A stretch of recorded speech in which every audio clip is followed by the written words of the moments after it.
बांग्लादेश टी20 world cup 2026 अब खेलेगा ही नहीं क्योंकि उसने अपना नाम वापस ले लिया है। ऑनेस्टली कहूं, मैंने ये नहीं सोचा था कि बांग्लादेश बॉयकॉट कर देगा। बात तो कई बार होती है, बात तो बोली कई जाती है, लेकिन वर्ल्ड कप का बॉयकॉट करना ये एक चीज साफ दर्शाता है कि पॉलिटिक्स क्रिकेट को कहां लेकर जा सकती है। बांग्लादेश की सरकार ने वर्ल्ड कप 2026 से अपना नाम वापस तब लिया जब आईसीसी ने बांग्लादेश को 24 घंटे का वक्त दिया था। 21 जनवरी को आईसीसी और बांग्लादेश के साथ एक बैठक हुई थी। इसमें कई और भी देश थे, जिसमें आईसीसी ने बांग्लादेश को इंडिया में ही टी20 वर्ल्ड कप खेलने की बात कही थी। आईसीसी को उम्मीद थी कि जब आप कोई ऑप्शन नहीं दोगे तब आपको मजबूर होना पड़ेगा, क्योंकि इंडियन क्रिकेट टीम होस्ट है, बीसीसीआई होस्ट है, आईसीसी जैसा आते वहां पर तो दबदबा चारों तरफ था। लेकिन बांग्लादेश ने 20 जनवरी को बांग्लादेश ने क्लियर कर दिया कि हम 2026 का वर्ल्ड कप नहीं खेलेंगे। 22 जनवरी की तारीख अब जरा इंपॉर्टेंट हो गई है, क्योंकि बांग्लादेश बवाल झेल रहा था। वो अपने वेन्यू को शिफ्ट करने की मांग कर रहा था, वो अपने ग्रुप को चेंज करने की मांग कर रहा था। वो क्लियर कह रहा था कि हमें श्रीलंका में तमाम मैचेस खेलने, लेकिन आईसीसी ने मना कर दिया था। ऐसे में अब बांग्लादेश ने अपनी प्रेस रिलीज में कहा है कि आईसीसी ने हमारे मैचेस को इंडिया से बाहर भेजने से मना कर दिया है।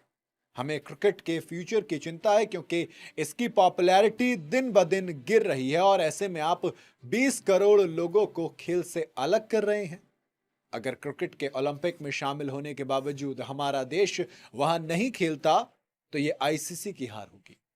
हम वर्ल्ड कप खेलना चाहते हैं और आईसीसी से अपनी बात जारी रखेंगे, लेकिन हम इंडिया में वर्ल्ड कप नहीं खेलेंगे, नहीं खेलेंगे। हम अपनी लड़ाई लड़ेंगे, क्योंकि मीटिंग में लिए गए फैसले हैरान करने वाले थे। मुस्तफिजुर का मामला कोई अकेला मुद्दा नहीं है, बल्कि उसमें सारे फैसले सिर्फ इंडिया ने ही लिए थे, ये वाली बात है। बीसीसीआई के तमाम विरोध और इस चीज के बावजूद मुस्तफिजुर रहमान इनको बाहर करने का जो ऑर्डर था केकेआर ने जो दिया था, इसके बाद तमाम बवाल बांग्लादेश क्रिकेट की तरफ से शुरू हो गया है ना भाई। बांग्लादेश में क्राइसिस था, वहां पर जिस तरीके की माइनॉरिटी के साथ हरकतें की जा रही थी, जाने ली गई। इंडिया में भी उस चीज को लेकर बवाल मचा, जिसके बाद मांग उठी और बीसीसीआई ने कहा कि मुस्तफिजुर रहमान, जिनको केकेआर ने मिनी ऑक्शन में 9 करोड़ 20 लाख रुपए में खरीदा था, उनको रिलीज कर दिया जाए। रिलीज कर दिया गया तो फिर बांग्लादेश क्रिकेट बोर्ड ने कहा कि जब हमारा एक खिलाड़ी नहीं खेल रहा तो हमारी पूरी टीम वर्ल्ड कप नहीं खेलेगी। इंडिया और श्रीलंका मिलकर होस्ट करें तो कहा कि काम कीजिए, आप श्रीलंका में हमारे मैचेस कर दीजिए, वो ज्यादा बेहतर रहेगा। सीसीआई ने कहा कि देखो, हम तो होस्ट कर लेंगे, आईसीसी इस टूर्नामेंट को ऑर्गेनाइज कर रहा है, आईसीसी का इवेंट है। आईसीसी ने कहा कि इतने कम वक्त में हम वेन्यू थोड़ी शिफ्ट करेंगे, क्योंकि तुम्हारे वेन्यू के साथ साथ बाकी के वेन्यू भी तो शिफ्ट करने पड़ेंगे हमें, बाकी टीमों के। तो फिर ऐसे में बांग्लादेश क्रिकेट बोर्ड ने एक और सजेशन दिया कि काम कीजिए, आप हमें ना स्विच कर दीजिए दूसरी टीम के साथ, आयरलैंड के साथ कर दीजिए, उनके सारे मैचेस श्रीलंका में हैं, तो फिर हम भी श्रीलंका में खेल लेंगे और वो मुंबई और कोलकाता में खेल लेंगे, क्योंकि हमारे मैचेस उनके स्टेडियम में हो जाएंगे, उनके मैचेस हमारे स्टेडियम में हो जाएंगे, जहां पर हमारा शेड्यूल है, इससे कि बाकी टीमों का शेड्यूल भी नहीं बिगड़ेगा। लेकिन आईसीसी ने उससे भी मना कर दिया और आखिर में बांग्लादेश को क्लियर कहा गया कि उसे तय शेड्यूल के हिसाब से इंडिया में ही मैचेस खेलने होंगे और अपने ग्रुप में रहकर ही खेलना पड़ेगा, नहीं तो बांग्लादेश को अपना नाम वापस लेना पड़ेगा।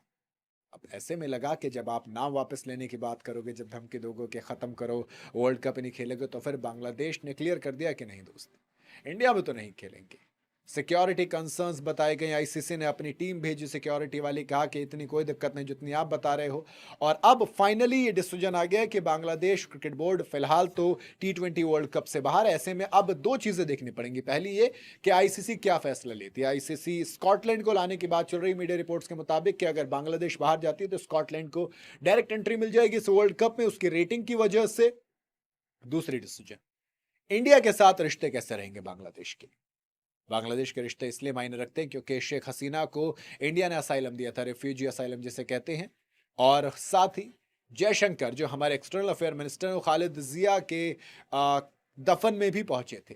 तो कहीं न कहीं जब ये सारी चीज़ें होती हैं तो फिर उधर रिश्ते बेहतर दिखाए जाते हैं, लेकिन मुस्तफ़िज़ुर को बाहर करना, फिर क्रिकेट के वर्ल्ड कप का बॉयकॉट कर देना, ये क्रिकेटिंग फ़ील्ड के अंदर रिश्ते ख़राब भी दिखाता है। तो तमीम इकबाल ने जो बात कही थी कि आपको फ़ैसला डायलॉग के साथ सुलझाना चाहिए और बांग्लादेश क्रिकेट के फ्यूचर के बारे में भी सोचना चाहिए, तो ये भी दिलचस्प होगा कि बीसीसीआई वो जो अब इंडिया और बांग्लादेश की सीरीज़ होनी थी, उसके लिए क्या करेंगे? क्योंकि इंडिया को जाना था बांग्लादेश।